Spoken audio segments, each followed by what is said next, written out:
नमो नमः मित्राणि। आज मैं आपको किसी मठ मंदिर या कुछ ऐसे देवस्थानों का चित्रण या इस वीडियो के माध्यम से नहीं दिखा रहा हूँ।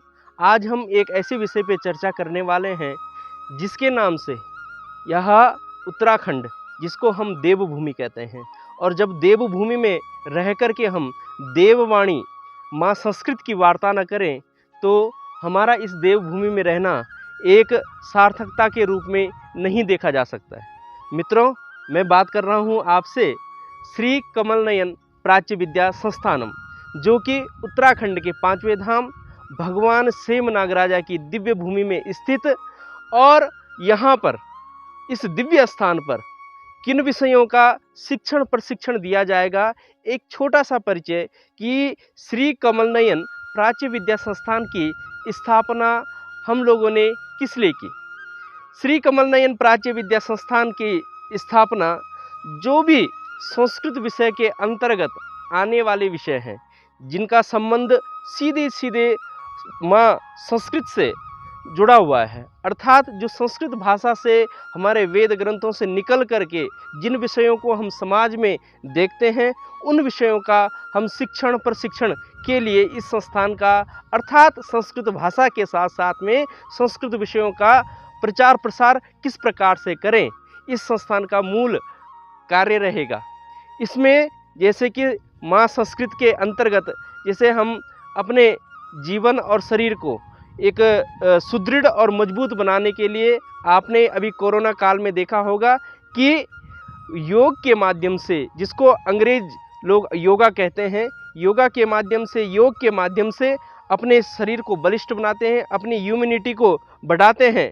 ऐसे योग के विषय को हम संस्कृत से जोड़ते हैं, क्योंकि संस्कृत एक ऐसा विषय है जो मूल में तो संस्कृत है और उससे निकल करके योग के अन्य अन्य विषय हैं। अर्थात जो भी योग के अंतर्गत जो भी हम क्रिया करते हैं, अनुलोम विलोम प्राणायाम या किसी भी प्रकार की क्रिया करते हैं जिससे कि हम अपना स्वास्थ्य स्वच्छ और सुदृढ़ करते हैं, मजबूत बनाते हैं, अपनी इम्यूनिटी को बढ़ाते हैं, उस विषय का हम प्रशिक्षण देने का एक कार्य करेंगे। दूसरा विषय आता है आयुर्वेद। एक ही श्लोक आता है कि अमंतरम अक्षरम नास्ति नास्ति मूलम मनोसदम अयोग्यः पुरुषा नास्ति योजकः तत्र दुर्लभः। इसका अर्थ है कि अमंतरम अक्षरम नास्ति, कोई भी वर्ण कोई भी शब्द इस प्रकार का नहीं है जिससे कि मंत्र नहीं बनता हो। अमंतरम अक्षरम नास्ति नास्ति मूलम मनोषधम, और कोई भी घास पत्ती तृण इस प्रकार का नहीं है जिससे कि औषधि न बनती हो। उसी प्रकार से अयोग्यः पुरुषा नास्ति, भगवान के द्वारा जो उत्पन्न इस पृथ्वी लोक में हुए हैं उनका कुछ ना कुछ योजना है, किसी न किसी कार्य के लिए उनका इस पृथ्वी पे जन्म हुआ है। अर्थात कोई भी व्यक्ति अयोग्य नहीं है। योजकः तत्र दुर्लभः, योजना करने वाला, जोड़ने वाला, उस कार्य का नींव का पत्थर बनने वाला, वह दुर्लभ है। अर्थात आयुर्वेद एक ऐसा विषय जिससे कि हम प्रशिक्षण देंगे। हमारे उत्तराखंड देवभूमि में भिन्न भिन्न प्रकार की औषधियाँ पाई जाती हैं जिसका हम लोगों को ज्ञान नहीं है, लेकिन औषधीय चिकित्सा जिसको आयुर्वेद भी आप कहते हैं, आयुर्वेद की शिक्षण, आयुर्वेद की शिक्षा, किस प्रकार से कौन सी दवाई बनती है। अभी मुझे जानकारी हुई कि कोरोना काल में जो हमारे उत्तराखंड का दिव्य वह पुष्प, जिसको हम बुरांस का पुष्प कहते हैं, बुरांस का जूस हम पीते हैं, ऐसे पुष्प के माध्यम से कोरोना की दवाई बनी है। तो ये बड़ा आश्चर्य की बात है कि हमारे घर में केवल उसको जूस पीने में यूज कर रहे हैं, लेकिन देखो वैज्ञानिक लोग उसी पुष्प के माध्यम से कोरोना की दवाई भी बना रहे हैं। अर्थात आयुर्वेद का शिक्षण और प्रशिक्षण भी हमारे इस संस्थान के माध्यम से दिया जाएगा। तीसरा विषय है जिसको आजकल के लोग और आज के लोग पैसे कमाने के लिए जिसको कहते हैं मैजिक मैथ्स, और दूसरा नाम उसका दिया जाता है शॉर्टकट मैथ्स, शॉर्ट मैथ्स के नाम से जाना जाता है। लेकिन वह विषय मेन रूप से है वैदिक गणित, जिसमें संस्कृत के वह 16 सूत्र कार्य करते हैं जिनके माध्यम से वह बनी हुई है, जिनको आप चाहे मैजिक मैथ्स के नाम से जानो, चाहे शॉर्ट मैथ्स के नाम से समाज में प्रचलित है। वह है वैदिक मैथमेटिक्स, जिसमें 16 संस्कृत के सूत्रों के माध्यम से हम इसका प्रचार प्रसार करते हैं। लेकिन मैं लोगों को बताना चाहूँगा वैदिक मैथमेटिक्स क्यों जरूरी है। लोग बोलते हैं यार ये वैदिक मैथमेटिक्स जरूरी क्यों है। इसके लिए आपने देखो आईएएस पीसीएस के जो बच्चे परीक्षा देते हैं, उनको हमने पूछा कि भाई आपने मैथ्स की कैसी तैयारी की? बोले हमें एक सर ने शॉर्ट मैथ्स पढ़ाई, कोई कहता है कि हमें मैजिक मैथ्स पढ़ाई। वो मैजिक मैथ्स नहीं है। जब मैंने उनसे पूछा ये सब चीज़ क्या है, तब उनके द्वारा पता चला कि ये तो वैदिक मैथमेटिक्स है जो हमारे संस्कृत से निकली हुई है। हम इस विषय का शिक्षण प्रशिक्षण और देश भर में इसका सर्वव्यापी आंदोलन चला करके इसका प्रचार प्रसार करेंगे। तीसरा विषय है इसमें मास कम्युनिकेशन। मित्रों, मैं आपको यह आप सब लोग जानते भी हैं कि हिंदी और संस्कृत एक ऐसा विषय है जिसके अंदर एक शब्द के कई पर्यायवाची शब्द मिलते हैं। अर्थात आपको कोई भी कार्यक्रम प्रारंभ करना है, जितना अच्छा एंकर हिंदी और संस्कृत का होता है, उतना अच्छा एंकर मैं अंग्रेजी का मान ही नहीं सकता, क्योंकि हमारे पास एक शब्द के कई पर्यायवाची शब्द हैं।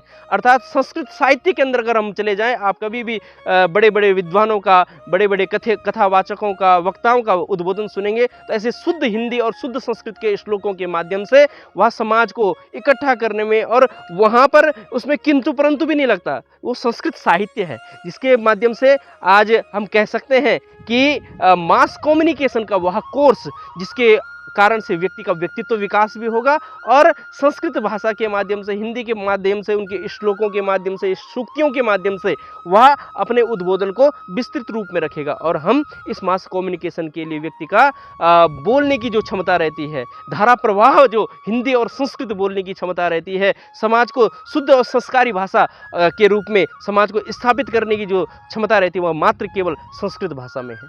तीसरा और अन्य विषय आते हैं, उसके विज्ञान को विषय को जोड़ लीजिए। आप हनुमान चालीसा का पाठ करते हैं, सूर्य से पृथ्वी तक की दूरी हनुमान चालीसा को पढ़ करके व्यक्ति जान सकता है कि इसकी कितनी दूरियां हैं। विज्ञान भी इसी चीज़ को ढूंढता है। आज साइंस ने इस चीज़ को स्वीकार कर लिया है। नासा के अंदर आज भी 10 दिवसीय संस्कृत संभाषण शिविर चलाया जाता है। क्यों चलाया जाता है भाई? क्या वहाँ के वैज्ञानिकों को इसकी क्या ज़रूरत है? क्योंकि जितना भी आप लोगों ने सुना होगा कि विदेशों में जो भी हमारा विज्ञान का या ग्रंथों का या वेदों का यहाँ से अंग्रेज लोग ले गए थे, उन विषयों का शिक्षण प्रशिक्षण करके, अध्ययन करके, और भारतीय वैज्ञानिकों के वहाँ पर कार्य करते हैं विदेशों में, और अपने नाम से केवल पुस्तकें छपाते हैं। ऐसे अंग्रेजों को हम जानते हैं। लेकिन हम उन विषयों को भी आपके साथ जोड़ना चाहेंगे कि विज्ञान भी हमारा एक ऐसा विषय जिसको हम संस्कृत से जोड़ करके, संस्कृत के माध्यम से व्यक्ति कल्पना कर पाएगा कि व्यक्ति के शरीर में जो भी अंग हैं वो किस किस प्रकार से कार्य कर रहे हैं। तीसरा आता है कि संस्कृत का आपने आज तक तो जितने भी कोर्स हुए कि भाई हमें गुरुकुल में पढ़ना चाहिए या हमें स्कूल में पढ़ना चाहिए, लेकिन बहुत सारे लोग ऐसे भी होते हैं जो 55 साल, 60 साल, 40 साल, 50 साल मन में आता है कि यार मैं संस्कृत में रुद्री पाठ सीख जाऊं, मैं देवी सप्तशती का वह पाठ सीख जाऊं। इसके लिए भी हमने कोर्स तैयार किया है कि भाई 10 दिन में धारा प्रवाह रुद्री पाठ पढ़ना सीखिए। उसी प्रकार से 20 दिन में माँ भगवती का, जिनको हम नवरात्रों में पाठ करते हैं, उनका उसका दुर्गा सप्तशती का, जिसमें 700 श्लोक हैं, उसका पाठ करना सीखिए। इस प्रकार से हर जितने भी संस्कृत के विषय अंतर्गत आने वाले छोटे छोटे पूजा पाठ, कर्मकांड, कथा वाचन, राम कथा, भागवत कथा, 18 पुराण, उनका प्रवचन किस प्रकार से करें, ऐसे हमारे साथ विद्वान लोग जुड़े हुए हैं। और मैं चाहता हूँ कि संस्कृत एक ऐसी दिव्य भाषा, देखो ये विषय सारे संस्कृत से निकले हुए हैं, और इन विषयों का प्रशिक्षण अपने जीवन में अनिवार्य रूप से है। क्योंकि आप कभी भी जीवन में हर व्यक्ति आगे के लिए तैयार करता है। कोई भी प्रॉपर्टी खरीद करके लाता है, कार लाता है, मकान बनाता है, बोले मेरे बच्चों के लिए हो जाए, लेकिन कभी वो कल्पना नहीं करता है कि जब हमारा यह नश्वर शरीर यहीं छोड़ करके चला जाएगा और हमारे जो ज्ञान रूपी आत्मा हमारे मन मस्तिष्क में स्थापित है, वह किस प्रकार से आगे का उसका क्या रास्ता बनेगा। तो मैं उसको मानता हूँ कि देवों की वाणी संस्कृत के माध्यम से हम अपने पवित्र को, अंतःकरण को पवित्र कर सकते हैं। जब व्यक्ति का अंतिम काल का समय रहता है तो हम कहते हैं कि भगवान का नाम स्मरण करो। भगवान का नाम भी वही व्यक्ति ले सकता है जो संस्कृत संस्कार और संस्कृति से जुड़ा रहता है, जो अपने संस्कृत संस्कार और संस्कृति को भूल गया हो, बिसर गया हो, वह अपने जीवन को किस प्रकार से उन्नत बनाएगा, मुझे लगता नहीं है कि वह किसी प्रकार से उद्धृत हो पाएगा और उन्नत बना पाएगा। आपने हमेशा सुना होगा कि साइंस का विद्यार्थी हो, मैथ का विद्यार्थी हो, डिप्रेशन में चले जाता है। कभी आपने ये भी सुना कि संस्कृत के विद्यार्थी डिप्रेशन में गया या सुसाइड किया? क्योंकि उसके अंदर वह शक्ति है, माँ संस्कृत के अंदर वह शक्ति है कि वह कभी भी विद्यार्थी को डिप्रेशन में जाने ही नहीं देती है। क्योंकि उसके अंदर, क्योंकि वह कहती है, हमारे वेद पुराण कहते हैं कि आपका जन्म यहाँ केवल मरने के लिए नहीं हुआ, यहाँ आपका जन्म जब हुआ है वह कुछ करने के लिए हुआ है। और छोटी छोटी सी जो ये हमारे जीवन की जो भी कम से कम बहुत छोटी छोटी जो परेशानियाँ, उनको भूल करके, क्योंकि बच्चों के अंदर वह ज्ञान विज्ञान नहीं दे रहा है। आज की जो आधुनिक अंग्रेजी शिक्षा है वह नहीं दे रही है, वह केवल क्या कर रही है, पैसा कमाने की एक शिक्षा दे रही है, लेकिन व्यक्ति को जीवित रहने की शिक्षा नहीं दे रही है। हमारे संस्कृत के अंदर हर प्रकार की वह शिक्षा है।